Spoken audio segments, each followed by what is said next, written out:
चेतावनी के तहत समाजवादी पार्टी के मेयर प्रत्याशी नदीम अख्तर आज महाराणा प्रताप चौक पर पेट्रोल लेकर पहुंचे।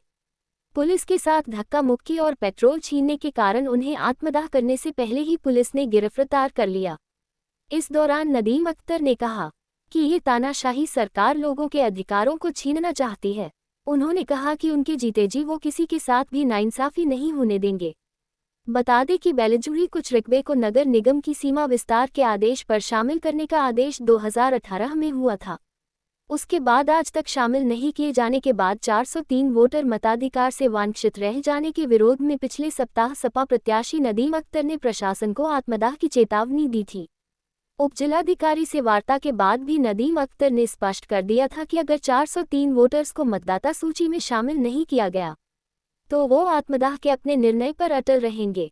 इसी क्रम में सपा प्रत्याशी नदीम अख्तर आज महाराणा प्रताप चौराहे पर सपा कार्यकर्ताओं के साथ पेट्रोल की बोतल हाथ में लेकर पहुंचे और चप्पे चप्पे पर तैनात पुलिस ने आत्मदाह से पहले ही नदीम अख्तर को सपा कार्यकर्ताओं के साथ गिरफ्तार कर लिया। नदीम अख्तर ने गिरफ्तारी पर कहा कि वो 403 वोटर्स को शामिल करने के लिए 403 बार भी गिरफ्तार होने को तैयार हैं। उन्होंने कहा कि लोकतंत्र को कमजोर करने की साजिश को किसी भी कीमत पर नाकाम किया जाएगा।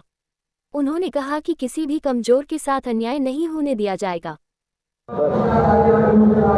403 नामों को लेकर आज जब आपसे मुलाकात हुई थी, क्या मिला?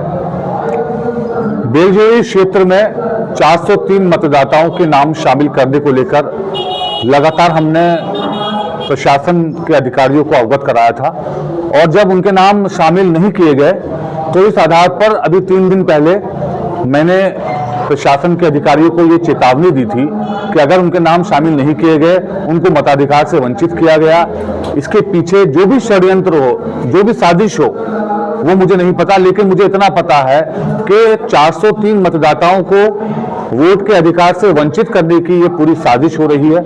इसके आधार पर मैंने 3 दिन का अल्टीमेटम दिया था और ये कहा था कि अगर 15 तारीख तक उन 403 मतदाताओं के नाम मतदाता सूची में शामिल नहीं किए गए, उनको मताधिकार से वंचित किया गया, तो मुझे मजबूरी में आत्मदाह के लिए बाध्य होना पड़ेगा 15 तारीख को। कल शाम एसडीएम साहब की तरफ से मैसेज आया और उन्होंने मुझे वार्ता करने के लिए बुलाया और आज सुबह हम लोग एसडीएम साहब के सामने उनसे हमारी बातचीत हुई। तहसीलदार साहब भी वहां मौजूद थे और बातचीत पर हमने अपना पक्ष स्पष्ट रूप से पूरे डॉक्यूमेंट्री प्रूफ के साथ उनके सामने रख दिया और ये उनसे कहा कि 2018 में नगर निगम क्षेत्र के परिसीमन के बाद जो क्षेत्र नगर निगम इलाके में आता है, वहां के रहने वाले नागरिकों को आपको मतदाता सूची में शामिल करना चाहिए और एक तरह से अगर आपने उनको इतने साल के बाद भी शामिल नहीं किया तो इसकी जांच भी होनी चाहिए, कौन लोग इसके लिए जिम्मेदार हैं।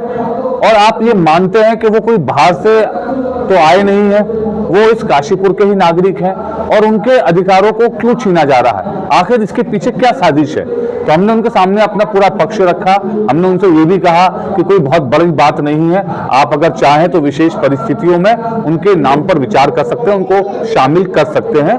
403 मतदाताओं का मामला है, क्योंकि चुनाव में आपको मालूम है कभी कभी हार जीत का फैसला बहुत कम अंतर से भी होता है, एक एक वोट से प्रत्याशी हारते और जीतते हैं। तो यहाँ पर सवाल केवल हार जीत का नहीं है, यहाँ पर सवाल ये है कि जो भी अल्पसंख्यक समुदाय के मतदाता हैं उसमें सिख भी शामिल है, मुस्लिम भी शामिल है और उसमें कुछ और अन्य भी लोग शामिल हैं। तो अगर हमारे मतदाताओं को आप अगर वोट के अधिकार से वंचित करेंगे तो हमारे पास इसके अलावा दूसरा रास्ता क्या रहेगा। जब सारे कानूनी रास्ते, सारे लोकतांत्रिक रास्ते जब फेल हो जाते हैं तो मजबूरी में किसी को भी इस तरह का कदम उठाना पड़ता है। और मैं एक बार फिर दोहराना चाहता हूं, जब आज उनसे हमारी बात हुई तो मैं उनको स्पष्ट रूप से कह चुका हूं कि आप इस पर शाम तक अपनी कार्रवाई कर लीजिए और मुझे अपनी कार्रवाई से अवगत करा दीजिए। अन्यथा जो मेरा फैसला है, मेरा फैसला केवल मेरे जीवन से संबंधित है, किसी और के जीवन से संबंधित नहीं है और अपने जीवन के साथ मुझे क्या फैसला करना है वो मेरा अधिकार है। आपको याद होगा आजादी की लड़ाई में भगत सिंह ने बहरी सरकार को जगाने के लिए असेंबली में बॉम्ब का विस्फोट किया था। वो किसी को हानि नहीं पहुंचाना चाहते थे, वो किसी को मारना नहीं चाहते थे, वो सिर्फ ये चाहते थे कि जो बहरी सरकार है कम से कम उनकी आवाज को सुने।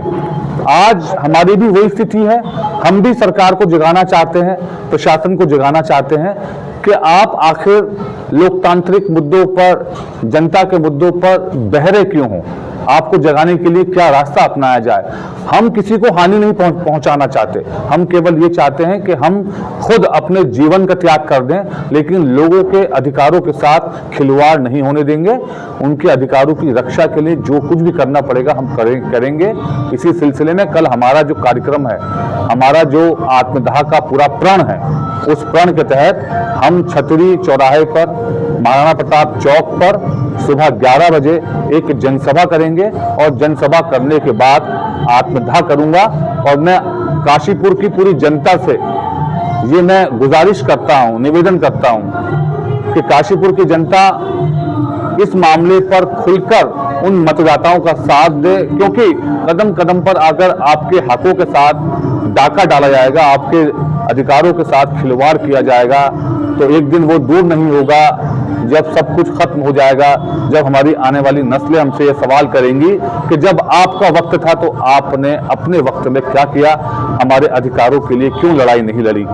तो आज मैं सबसे अपील करता हूं कि कल सुबह 11 बजे महाराणा प्रताप चौक पर पहुंचें और हमारी बात को सुने, और जो मैंने आत्मदाह का प्रण लिया है उस प्रण से मैं पीछे नहीं हटूंगा, और मैं अपने फैसले पर अभी तक अटल हूं और मैं इससे पीछे नहीं हटूंगा। समाजवादी पार्टी